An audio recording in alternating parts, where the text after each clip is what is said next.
Hey, everybody, this is Bishop John Selders, and welcome to another edition of what we call Relevant Conversations.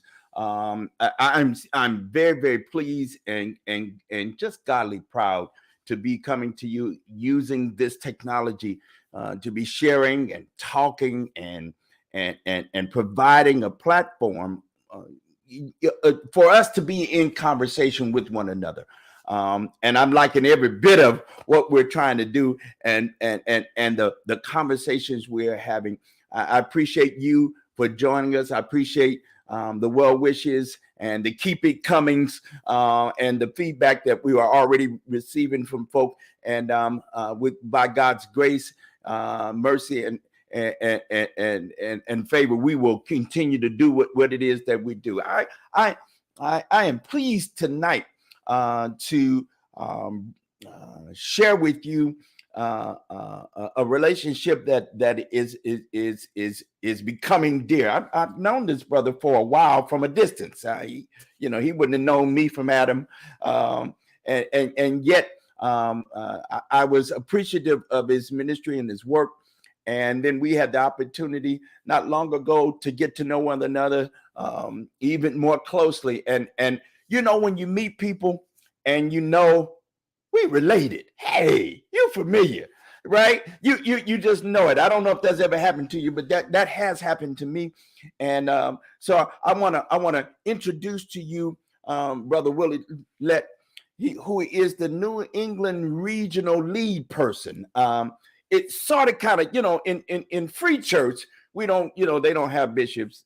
Well, they say they don't have bishops. Let me say it like that. But they have regional staff people who help facilitate the work of a particular region within several of our denominations. And Brother Woullard is that person here in New England.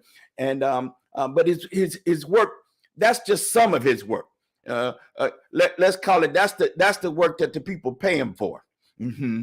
But he has all kinds of other work that maybe he doesn't get a salary for, but it's work dear to his heart, particularly work around in all kinds of settings. But particularly for me, the work that he does in Cobra, which is where we got to do some work and spend some time together this summer. In Cobra, for those of you who don't know, is the National Coalition of Blacks for Reparations in America. And so, and it's a group that I have watched and have witnessed its work for many years, and had the opportunity to meet several of their leaders because their national conference, was here in the region this summer. So, Brother Woullard, come on into the room and greet our people tonight. Hey, my brother, how are you? I am doing well. I'm doing well. I thank you for agreeing to be with us tonight and to spend a little time with us. I wanted to talk a bit about an issue that's very, very, I'm going to call it, well, that's what it is. It's a justice issue, right? Uh-huh. And that's very dear to me, and I know it's very dear to you as well. A conversation, and that we're going to get into it. We're going to go a little deep into this tonight. Okay. Let's talk about reparations. Yeah. Let's talk about reparations tonight. And before the end of the night, and before the end of our time together, I pray those of you who are watching now live and those who will watch us, in the future, will gain some information. Consider what it is that we are really speaking about and thinking about and theorizing about and putting forth into the air, to the ethos. I believe it is a justice issue for such a time as right now, or in the Hebrew scriptures, it would be for such a time as this, right? That we get into this conversation about what does it mean today for this. Let's call it a nation. I'm just gonna call it a nation. There are other things I would call what the United States of America is. but I'm gonna call it a nation because that's some of what you like it to be. And I mean the big glorious we. And yet let's also talk a little bit about where this thing comes from, and then maybe begin to posit, as some of us are, what ways can we begin to really build on this movement. Now, let me begin by saying this is not a new conversation. I got it. I'm clear. It's not a new conversation. This conversation began, in fact, before the beginning of the Civil War. There was a convening of some folk, and they were both abolitionists and early organizers and justice seekers about what it might mean to talk about reparations. Now, the word comes from a word that actually means repair. Mm-hmm. So, Brother Woullard, why don't we begin there, and let's talk about how this whole conversation began in this country, in this land, as you think about its beginnings. Thank you, Bishop Selders. Let me just say that you're absolutely correct, and because we live in the kind of society that we live in, European industrial capitalist, the culture approaches reality in a certain way, and one way is linear, and another way is binary, zero-sum game kind of thing. So the economic system, capitalism, turns everything, tries to think about everything in terms of dollars and cents. And so when we talk about reparations, people usually think about remuneration. They think about money. But, reparations is truly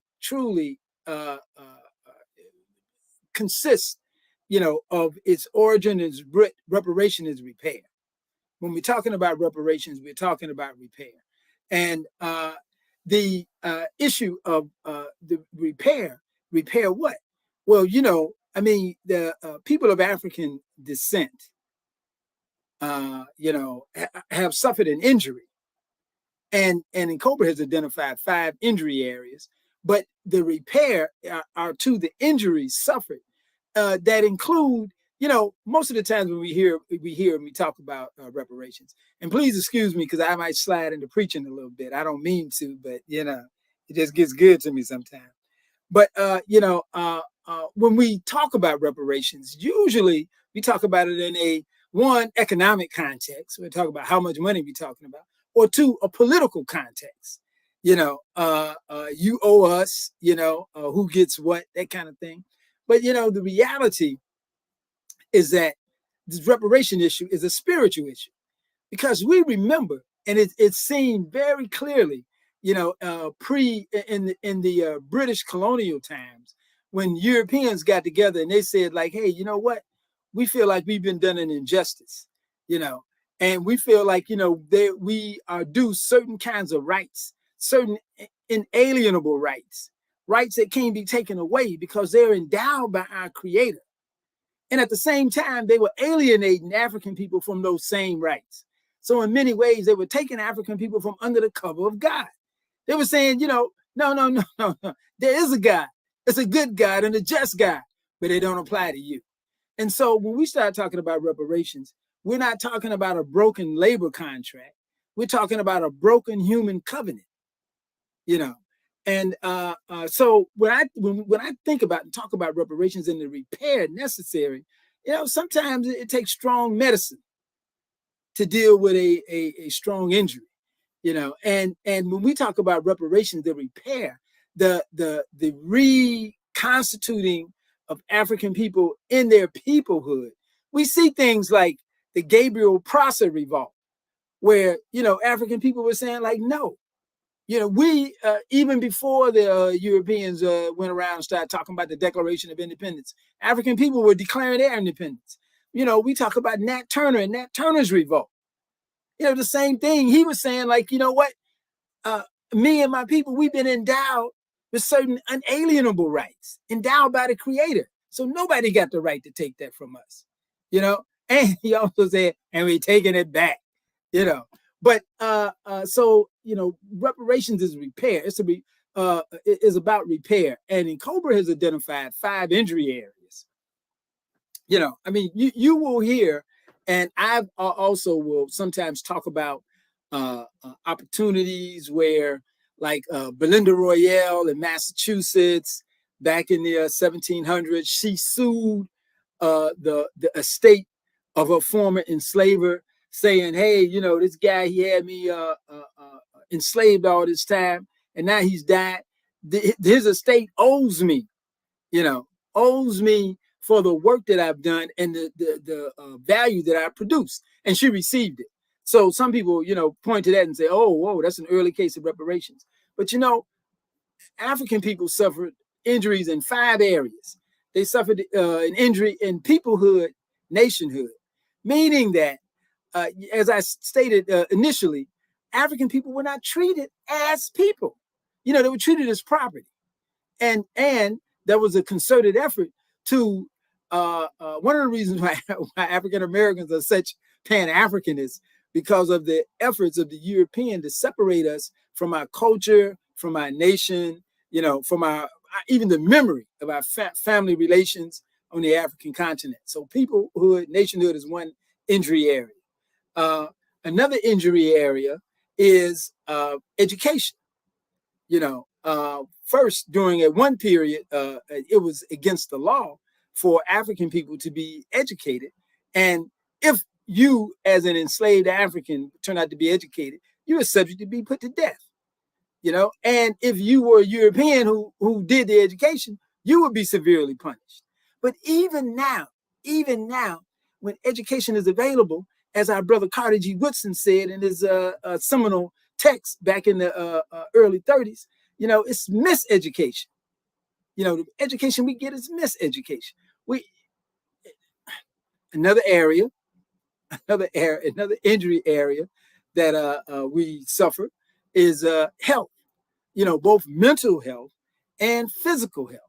And it became apparent to scientists dealing with survivors of the European Jewish Holocaust that the grandchildren of Holocaust survivors still exhibited physical and mental systems that or symptoms that resulted from the trauma of the Holocaust experience, you know. And the challenge is that, you know, people of African descent, we are also carriers of you know, we transgenerational trauma. We transmit the trauma that happened to us across, through, and by you know, from generation to generation. It's called epigenetics, you know. And the reason that is so relevant is because the attack on African people has never stopped. Okay, another area of injury area I'm working my way through is poverty and wealth. You know, both during the enslavement period, the labor value of African people was expropriated, was taken away, and then after the end of enslavement, some of y'all might have heard about the Freedmen's Bank. You know, that was a great loss of it was a bank set up supposedly to support the formerly enslaved African people, and through mismanagement and graft, you know, and criminal behavior, hundreds of thousands of hard-earned dollars of African people was lost when that bank went under. Also, we know about during the Jim Crow area, when they had sundown towns where African people's land was just taken away from them summarily, you know, without any kind of context of law. And also we know about what was called the slavery, where folk were put in prison and made to work on plantations for things that made up things like vagrancy. Oh, you don't have a job? Well, we're going to put you in prison. We're going to make you work over here in this mine. And then finally, the last injury area is criminal punishment. And we don't call it criminal justice. We call it criminal punishment, because the law was not created to serve and protect African people. It was created to command and control. And we see that when we look at the demographics of African people in the population and their demographics in terms of folk who are incarcerated, all out of line. So I'll stop there because I know you might have some questions. I got more to say, but I just pull back a little bit. Listen, you talking to a preacher, so I know something about preaching. So I want to get really into several of these. I guess what are called injury areas, right? And these are NCOBRA's. NCOBRA's has offered these what are called injury areas. Again, let's talk to them just a little bit again. With respect to the first one is let me see if I can remember, is peoplehood or culture, right? There was the human right and the human rights that were denied people of African descent as they were taken from their original homeland, Africa, through the Maafa, all right, and here their sojourn into the Americas, North America, the Caribbeans, and South Central America and South America. In fact, lots of people don't realize that, and I remind them as often as I can, that the vast majority of people who left Africa landed in South America. Through Brazil and what a place called Little Africa. And my beloved Pamela and I have had the grace to go and see that place where our ancestors were brought. And then it was from there, then we the sojourn throughout South America, the Caribbeans, and Central America, and then into North America. That story is a story that predates Jamestown and the 1619 Project. But I ain't gonna go down that road.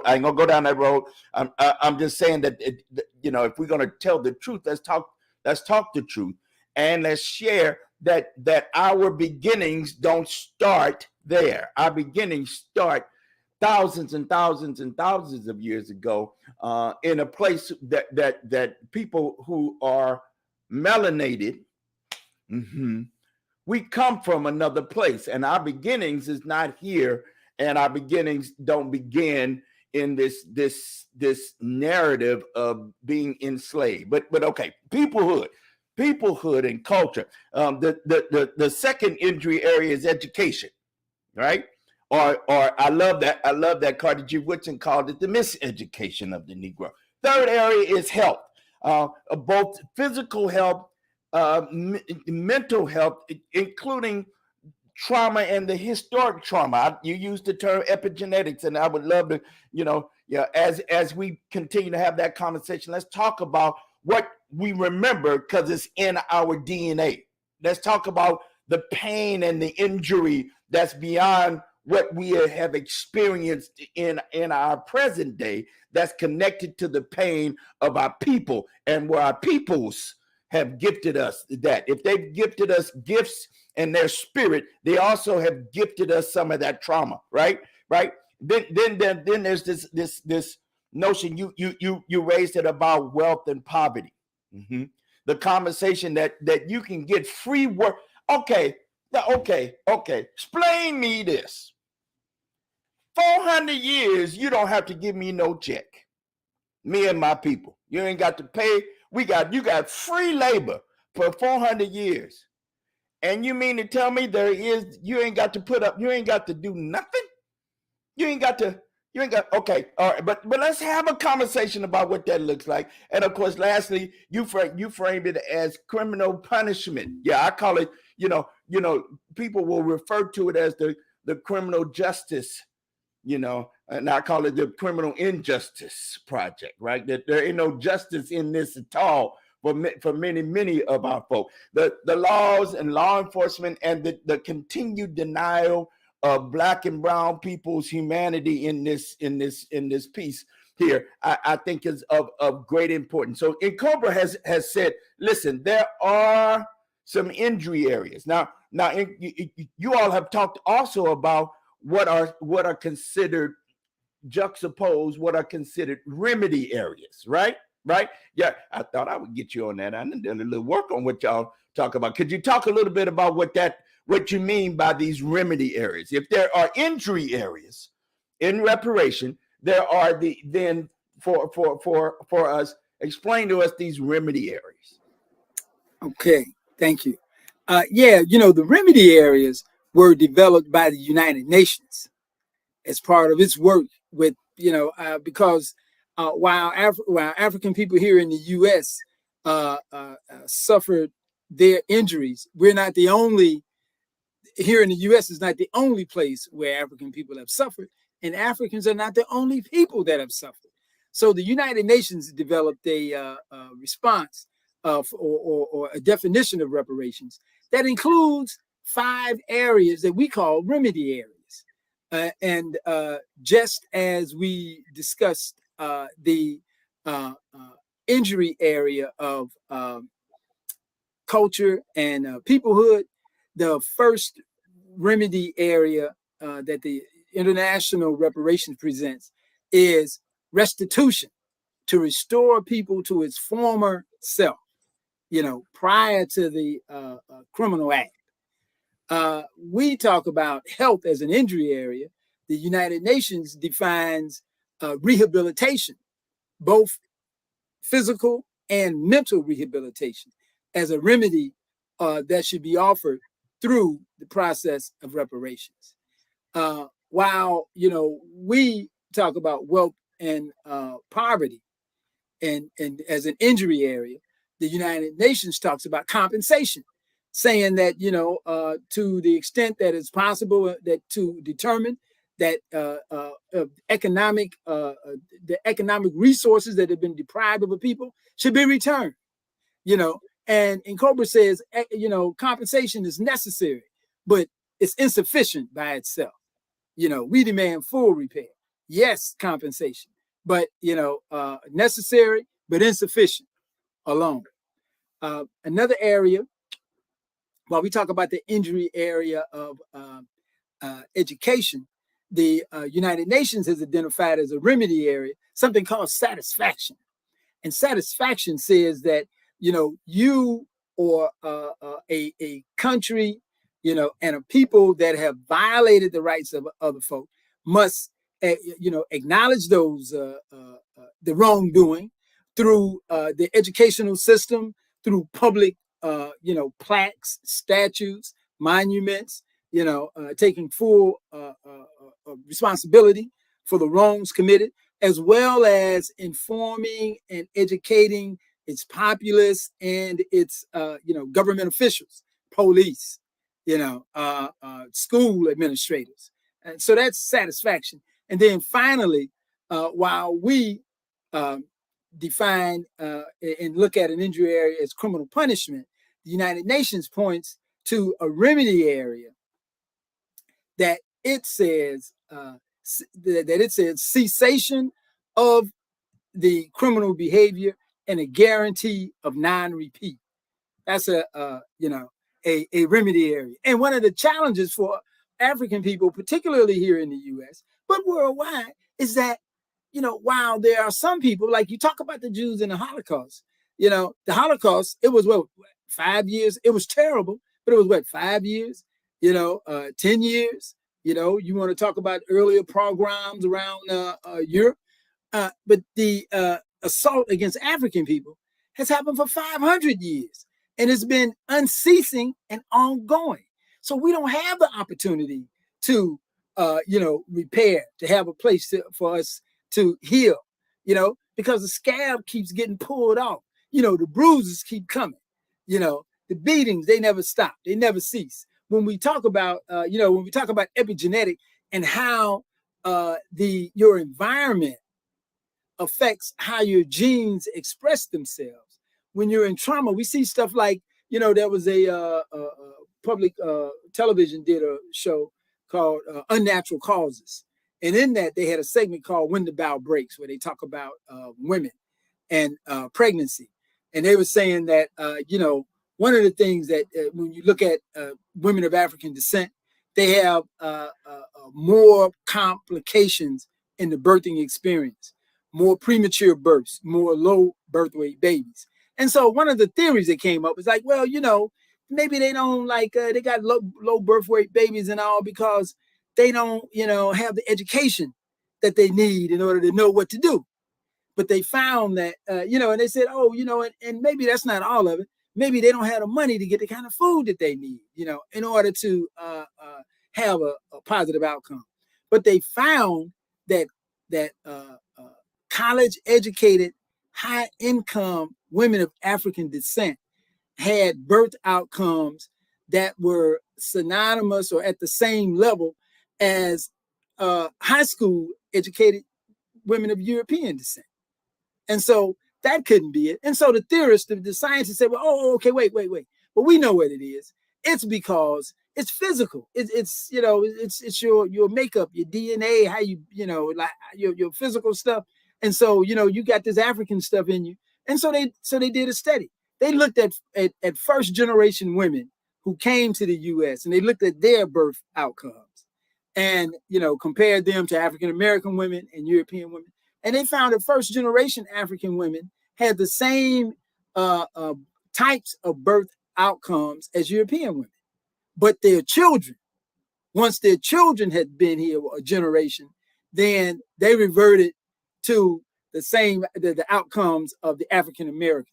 And it's clearly the impact of the stress, and the racism that we have to deal with as a people. So those are the 5 remedy areas: restitution, rehabilitation, compensation, satisfaction, and cessation, and a guarantee of non-repeat. And we put those up against those 5 injury areas, and we say, we got to work it out. And when I say we got to work it out, there's workaround reparations that only people of African descent can do for themselves. There's some work we got to do within our community. And then there's some other things that have to be done by those folk who've stolen the resources. They got to give it back. But not only that, when you're in a relationship, when you find someone in an abusive relationship and they come out the room and they got a black eye and a broken arm, you don't just put makeup under the eye and a splint on the arm and send them back in for another beating. You deal with the abused and you deal with the abuser.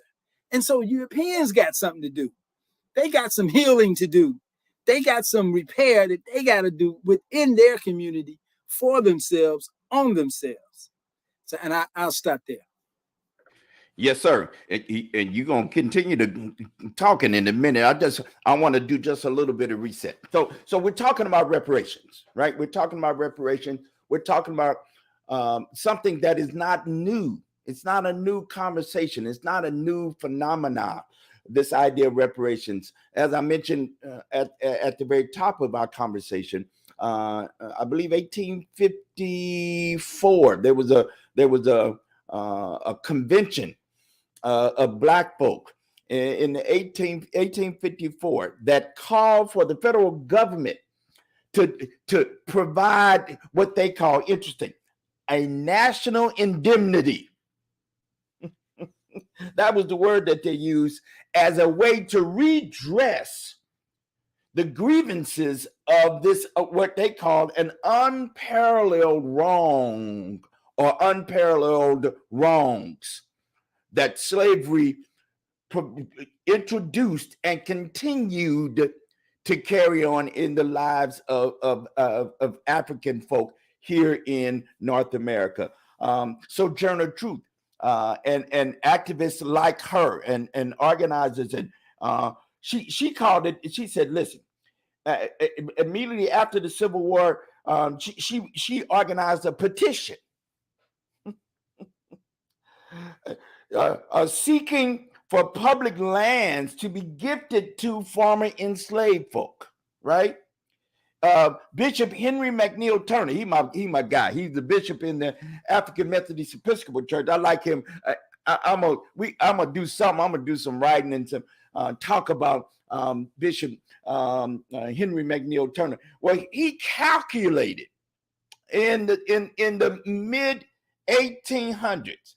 he calculated at that time that the debt owed to those now in former enslaved folks probably ranked into the multi-billions. He theorized that maybe $40 billion back in the day. I'm talking about the mid 1850s, 1860s. That was the debt owed to in dollars and cents to African peoples. This is not a new conversation. I'm reminded that the late Congressman John Conyers, he represented district in and around Detroit. He was a congressman. He was the first person in the late 1980s to propose to this federal government in our lifetime. Can we just study if it is possible that this country owes something to Black folk? Now, he wasn't asking for no money to be exchanged. He wasn't asking for a budget line, just to study it. And he, since 1988 to when he died a few years back, he would introduce a bill every year just for the study of the possibility that we might have done something wrong to Black people in this country. And I think part of it was in fact brought on because during that same period of time, there was the American Civil Liberties Act that was passed. And y'all who know me know I'm a quasi historian. I like history, and somehow or another dates and figures and stuff, they stick in my brain. So I got all these desperate parts of stuff that I remember. Sometimes I have to go back now that I'm getting older. It ain't quite as quick as it used to be. But I'm remembering that there was an act that actually called for compensation be given to Japanese Americans whose people and families suffered greatly during the time of World War II, and they're being brought into these camps, because somehow or another their ancestry posed a risk for Americans because the Japanese attacked Pearl Harbor. It's funny to me how all that, Hawaii, that's how my grandmother would have called Hawaii. Hawaii is somehow American, right? That's American. That's the United States of America. And anyway, I'm being facetious, and I probably shouldn't be. It is very serious, but there was restitution given to Japanese Americans. In fact, is my memory correct? Weren't some Jews during World War II also given some restitution? During for the same period of time, and some of the injustices that happened, some of the wrongs that went down. And wait a minute, I think I ain't wrong. There was a town in Florida called Rosewood. There was a movie made about this incident where the young people would call it, they turned up in Rosewood. Rosewood was a Black town in Florida. And that town, over a lie, this is a common over a lie, that somehow a Black male said something cross to a white woman. And all of a sudden that was reason enough to turn up and destroy the town, destroy the homes and the property of Black folk, and kill Black folk in Florida. Now, back in the mid 1990s, I believe, they discovered there were 9 folk who remained, who were still alive. And the state of Florida, along with the federal government, first of all, acknowledged that something was wrong. And they gave them, those 9 survivors, $150,000, I think it was, each, as a symbol. Because, of course, what can you do? You can't pay for the kind of wrongs that were, and the suffering and the loss of life and the trauma. That can't be, you can't put a number to it. But this was a symbol of trying to, let me say it in the way I say it. This conversation of reparations is about trying to make it right. Trying to do something that trying to be on toward making it right. And can I ask faith folk? Let me, I hear that, there's some religious folk out there saying to me, well, Bishop, yeah, this is all well and good, but where is God in this? Where is the Lord in this? Well, can I prevail on what I would call your moral sense? All right, that since we are, since we can, I think we can think for a moment that if something is wrong, you can at least acknowledge my bad. If you're on the train and somebody steps on your toe, your foot, you say, oh, I'm sorry, pardon me, excuse me.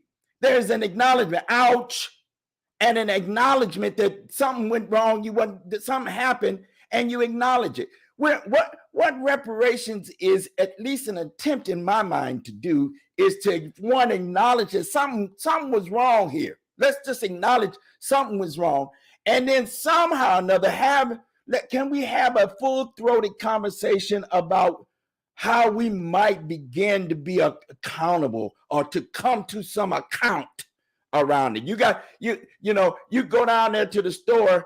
It used to be, now this is different today, but I remember the time where you used to have a credit down there at the store. And I remember my grandmother would get, she'd have some credit down there at the store, and she would go down there to the man and say, listen, I want to put something on my account. Right, I want to put something toward what I owe you. Put something on. So for me, there's some basic accountability. Not only do individuals and families need to be having some conversation on what that means, but also this nation and this government ought to have some. We ought to be in some conversation about how we become accountable. But then there's another part of it, and I love what you all talk about within the context of the UUA. You all talk about atonement. Now we're gonna talk some faith stuff. Now we're gonna get in here. Let's get in this book, the books that we like, these sacred books that we like. Atonement. There's some way in which we ritualize and symbolize something went wrong. But God, forgive us and help us make it right. A way of covering and connecting so that we atone at one mint. That's another way to say it. Somehow we recover our humanity. You begin to talk about it, Brother Woullard, in that this is a conversation that all of us need to be engaged in. Yes, there is a part of this conversation, as far as I'm concerned, that only Black people can have. And only Black people need to be talking to Black people about what it is that Black people need to be doing. Yes. Well, white folk, y'all got some parts in this too. Brown folk, you got some parts in this. All right. Red folk, there's some conversations we got to have. And yes, we got to talk about atoning and being, putting some on account, and in fact acknowledging some of the wrongs. We getting ready to go into Thanksgiving, but did y'all know Thanksgiving is in a few days? So can we talk about a little bit about that? We're here in New England, so we can talk a little bit, Brother Woullard, about what Native Americans in this conversation, they got a piece of this that I think is worthwhile to talk about as well. I agree, brother. Thank you so much for laying that out for us. I mean, so many times the only thing that we hear about are the political dynamics around reparations, and oftentimes we do hear the this idea of a Truth and Reconciliation Commission offered as an alternative to reparations. But my friend and brother, Dr. David Ragland, talked about how reparations is the midpoint between truth and reconciliation. And the spiritual side to that is that when we're talking about truth, we are talking about acknowledgement. And so, when we move on up to reparations, that midpoint, we are talking about accountability. And finally, after accountability, we're able to reconcile and deal with atonement. So, but that's in any relationship where there has been an injury or wrong done, And when we look at at our siblings, the indigenous people here in this land, Native Americans, they suffered expropriation of their land, genocide. We suffered, the expropriation of our labor, and in many ways and in many counts, genocide, and when not genocide, menticide. And I grew up in Chicago. I was born in Mississippi. I was on took the what do you call it, the Great Migration. My family left Mississippi about 1960 and moved to Chicago. And I lived and grew up there. And while there, and I became, politically active, listening to my older brother, Black Panther Party in Chicago, all that stuff. And, I thought like, hey, I want to go. I heard about both the American Indian movement, Leonard Peltier and those guys, and about the work that they were doing in Massachusetts in the town of Plymouth. They didn't, the Native people, they say, we don't set this Thanksgiving thing about, everybody sitting around the fire and eating turkey. He said, that wasn't our experience. For us, it's a day of mourning because this Plymouth Rock experience was the beginning of the invasion of our country. And so I was like, hey, yeah, I'd always been fascinated with that idea. So I ended up moving out to the East Coast, and it's like, okay, I moved to the East Coast. I can go to Plymouth for the day of mourning. I can go to Newport, Rhode Island for the Jazz Festival. And I can go up to Montreal for the Jazz Festival. So I made the Jazz Festivals. But about 5 years ago, it turns out that the church that the Pilgrims founded they all started out as congregational churches, but this particular church became a Unitarian Universalist church. And it was, of course, the Pilgrims founded it. It was old, a lot of disrepair and everything. So a group called the Descendants of the Mayflower, they came and they talked to the congregation and they said, hey, you got like, a couple $1 million in disrepair. And this is a historical building. So you just can't go out and buy some, sheetrock, and throw it up there. You got to spend some money, and money y'all ain't got. So let us buy the building from you on the condition that if we buy the building, we will repair it and maintain it. Plus you, the congregation, will have access to this building in perpetuity. Always have access to the building and its use. And, I got a call. It's like, hey, man, we got this thing going, what's going on? It's like, I was just saying, hey, it sounds pretty good. It sounds like a pretty good deal. You know what I mean? So I went to the ceremony where they turned over the deed and all, and, spoke on behalf of the Unitarian Universalist Association and, gave my thanks. Now, what I didn't know at the time, though, what I was not aware of and really wasn't concerned about was that the group, I think it's like the New England American Indian Coalition, something like that. The group that hosted the day of mourning on the 4th Thursday in November every year. After they did their memorial, they would retire to this Unitarian church, Unitarian Universalist Church, for, food and, commiserate, get together, And so the year, it was probably in the late spring when we did the ceremony. So when it came around in November, I got a call. It's like, hey, Woullard. It's like, yeah. They say, well, the descendants of the Mayflower, they've told, and this year, what was it? It must have been, they said the descendants of the Mayflower told the native folk they couldn't use the church, after they did the day of mourning activity. And I said, well, what's up with that?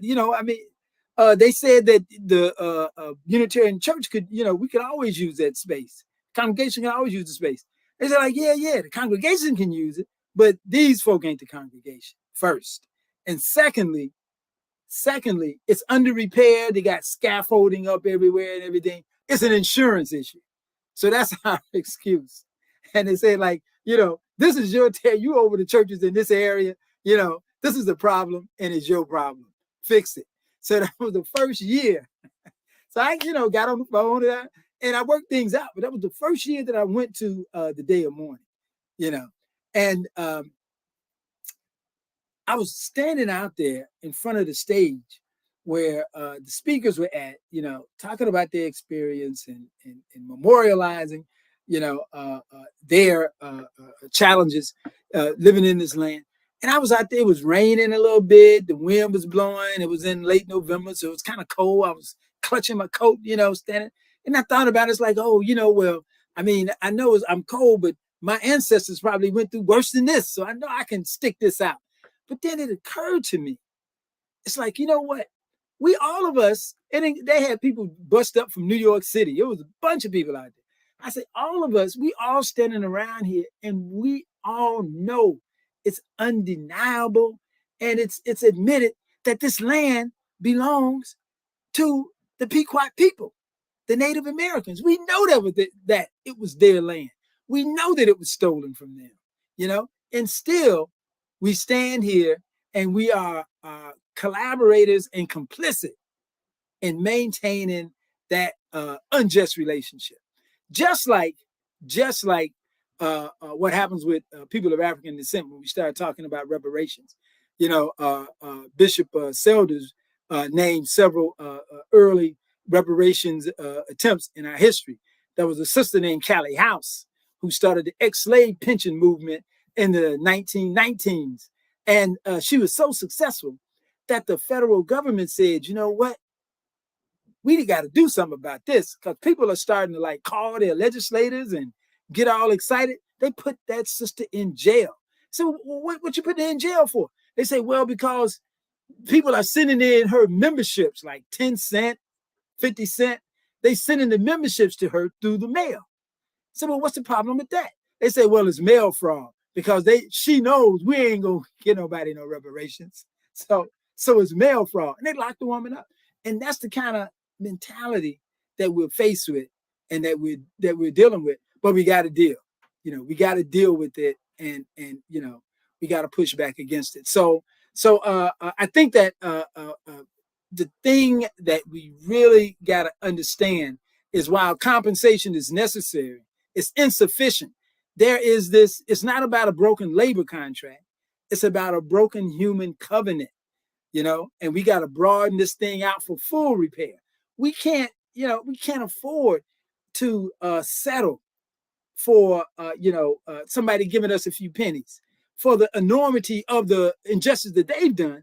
And we got some work we got to do ourselves. When we start talking about epigenetics and transgenerational trauma, the transgenerational transfer of trauma, we talk about it all the time, but we don't recognize it. People talk about African Americans, they got to help with their young sons, they got to have the talk. What is that if not transferring that same trauma? It's like, oh, you better be careful. Planting that fear, trying to save their life. So that's some of what we're faced with and we're dealing with. Brother, I appreciate you so much, and I'm gonna get you to come back soon. We're gonna continue having this conversation, because this is what I believe. I believe a couple of things. Professor Robin Kelly, in a chapter in one of his books, he deals with the dream of reparations. That's the title of the chapter, and he talks about these campaigns, in Cobra's campaign, and there are other groups out here who are not just talking about money, but that the reparations campaign is actually a social justice movement. It is about movement time, and so I believe that's the truth. That it is not about a single payment, but that there is some holistic conversations that need to be had, and there's some reflecting that needs to go on. There are plenty of opportunities for us to grab our sacred text. Those of us who would claim the Bible as our sacred text, or I play a lot about the fact that when I'm in the Unitarian Universalist context, I may or may not use the Bible to preach from, but I'll grab some other sacred text, and I like that for myself. Or when I'm with our Jewish brothers and sisters, I'll grab the Hebrew Bible, or when I'm with our Muslim sisters and brothers, I'll grab the Quran. And let's get these texts. And in our own traditions, or those of us who are of the book, but then there are traditions that may not be of the book, right? But they're of the land, they're of the ground, they're of the traditions, they are oral. In all of our sacred faith traditions, we have this place and space to think about what is right, or for us, what is moral, all right? What does the Lord require of us? You want a little Bible on it? Let's get the Hebrew Bible. Let's go to Micah. I hear the prophet Micah say, what does the Lord require of us? But to do justice, to love mercy, right? And to walk humbly with our God. Or I think about in the New Testament, seeing that we are now compassed about with such a great cloud of witnesses. Let us lay aside every weight and sin that does so easily beset us, but let's run the race, looking unto Jesus, who's the author and the finisher of our faith. Now, I'm paraphrasing a little bit of King James, because that's the only one I can quote from memory, because my grandmother said, no, Jesus spoke in these and thous. The King James Version is the only holy Bible. Anyway, that's my problem. That's my indoctrination, and I at least own it, right? I own it. But I raise those texts, right? Because for me, this conversation of reparations is lodged in my faithful witness. If we are going to acknowledge that something has gone sideways and wrong, and let's take a look at what those histories are. Here in New England, while we would claim that we fought on the side of the North, what we don't claim as loud is it was our money that built the South.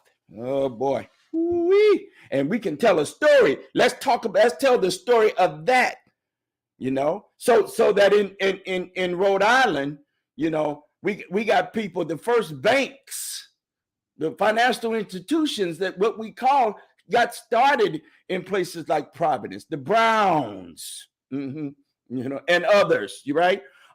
Who made millions and millions and millions of dollars, or the speculators, in terms of those of us here in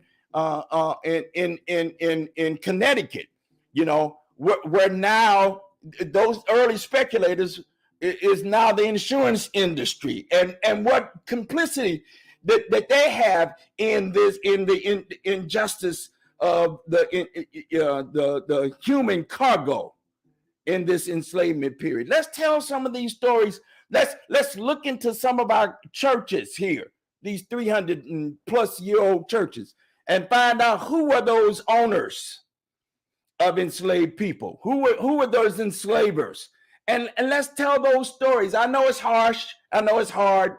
I know it's difficult to own our own pieces of it, but let's put it on the table. Let's do a little confessing, right? I think, and in fact, we are calling for more Monday, and along with our partners in the Unitarian Universalist tradition, the United Church of Christ, and all across this region.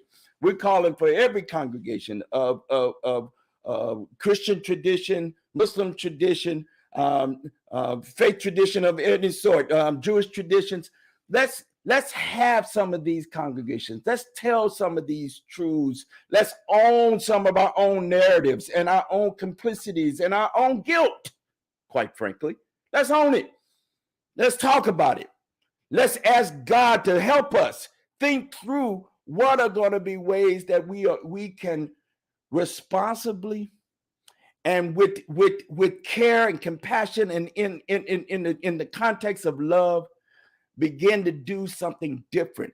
Take some of the resources that we have. Take some of the property.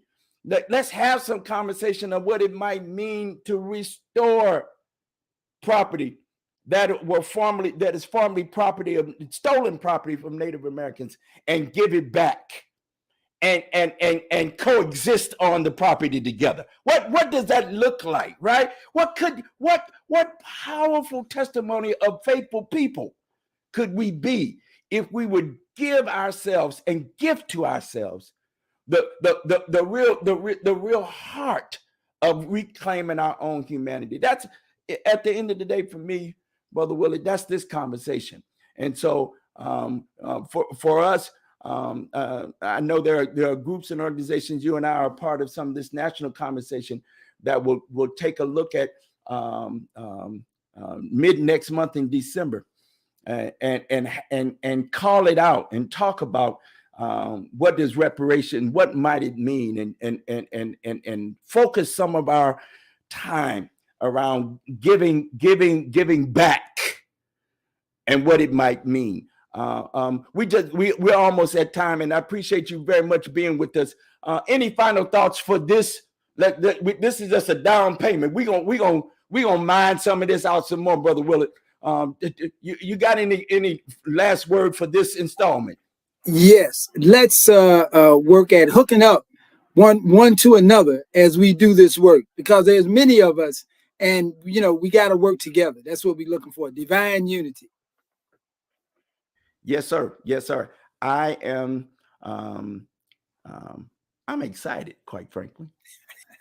I'm excited for what I believe may be the way in which God may be arranging it in such a way that we remember. I am, when we arrived here, my family and I, 22 years ago in New England, I was amazed at the amount of history that existed here. That I'm a Midwest boy. I grew up in St. Louis, but something we got to talk about off air. We got to talk about this Mississippi connection, because my people's from Mississippi, Waynesboro, Mississippi. Anyway, Waynesboro. Boy, don't you stop. Okay, don't go nowhere. We can't talk about some of this stuff on the air. We're going to have to be off the air to talk about. We might be related, Brother Woullard. That's going to be funny. That's going to be funny. Anyway, let's talk about, because all of my people related to the two large Black families in Wayne County, Mississippi. There is a way in which, coming from this Midwest, my Midwest, bringing your rearing in Chicago and Midwest, coming out here, one of the places I choose to commemorate is with some of our ancestors in some of the places that their remains are interred.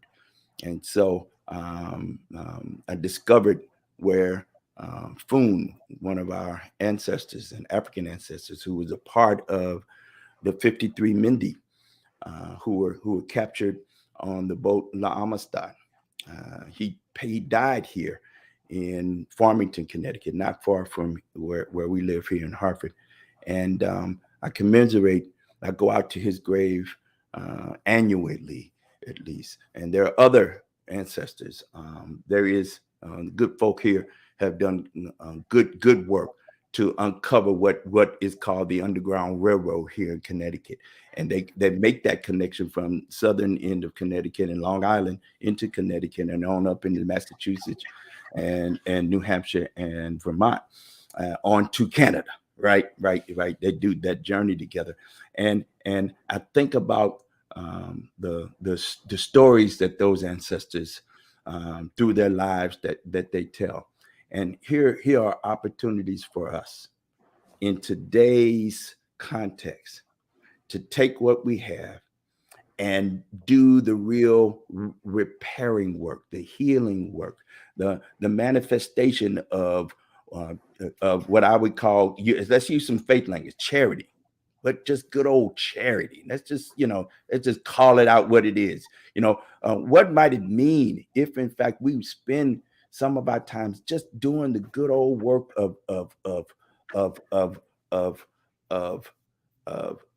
justice. Justice. What it might mean to acknowledge your pain and the hurt.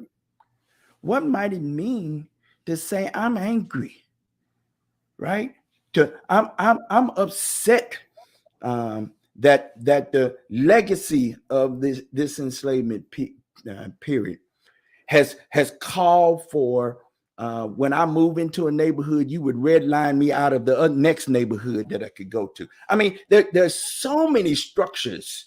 There's so much of our history that's bound up into these stories. What might it mean if we would tell the truth in all of these towns and hamlets here in New England, of were there enslaved people here?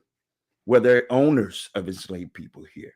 What did they do? How did those relationships exist back in the day? What were the native peoples here? What happened to those native peoples here? Where did those lands go? Where are the burial grounds? Where, et cetera, et cetera. Y'all hear what I'm saying? That I think that's some of the work that I want to suggest every congregation, every faith community, every gathering of peoples who are seeking justice. Let's be engaged in that conversation over the next little bit of time here. How about that? Yeah. That's the satisfaction part that they call for in international reparations. Yes, sir. Well, we had time. We're a little bit over our time. Y'all forgive me. Y'all forgive us, but it got good. It gets good to us sometime, right? Again, would y'all help me thank Brother Woullard Lett, again from the Unitarian Universalist Association, the regional lead, whatever that means. You the staff member. You the chief bottle washer for the for the region in the area. I appreciate you very much, brother. We're gonna have some more conversations, and I promise it ain't gonna be a long time. It's gonna be soon. And if you want more information, please reach out to us. We're going to be involved in a number of conversations at the end of this year into next year as we talk about what reparations really might mean for us and the cause. Be paying attention tomorrow Monday, CT, and our sister organizations and our partnered organizations as we continue this conversation about what it means in a faithful way. I cannot again begin to thank you, Brother Woullard, for your wisdom, your presence, and your leadership in this conversation. And thank you again, brother. And we'll talk to everybody real soon. All right. Peace, everybody. God bless.